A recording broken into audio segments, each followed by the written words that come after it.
Konsep dan adat yang digunakan bagi merantau atau berkelana diungkapkan dalam peribahasa di mana bumi dipijak, di situ langit dijunjung.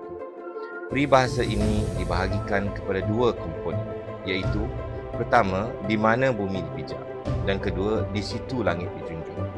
Di mana dalam ungkapan peribahasa tersebut bermaksud di mana-mana tempat yang ada di Nusantara atau lebih jauh lagi.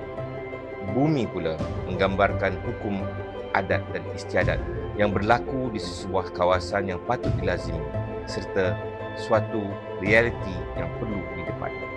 Manakala dipijak menunjukkan seseorang itu telah sampai ke tempat yang ingin dikunjungi atau destinasi perkelanaannya. Dalam komponen pertama, maksud di mana bumi dipijak ialah orang Melayu apabila merantau harus menuruti hukum adat, istiadat dan budaya setempat. Dalam komponen kedua, di situ bermaksud tempat seseorang itu berkelana. Langit pula bermaksud hukum syarak atau hukum Allah Subhanahu Wa Taala yang dijunjung, bermaksud sesuatu yang telah diletak di atas kepala dan dimuliakan. Jika kita lihat peribahasa tersebut secara lengkap, ia membawa maksud menurut dan menghormati hukum adat dan budaya setempat di samping sentiasa memuliakan hukum Allah Subhanahu Wa Taala.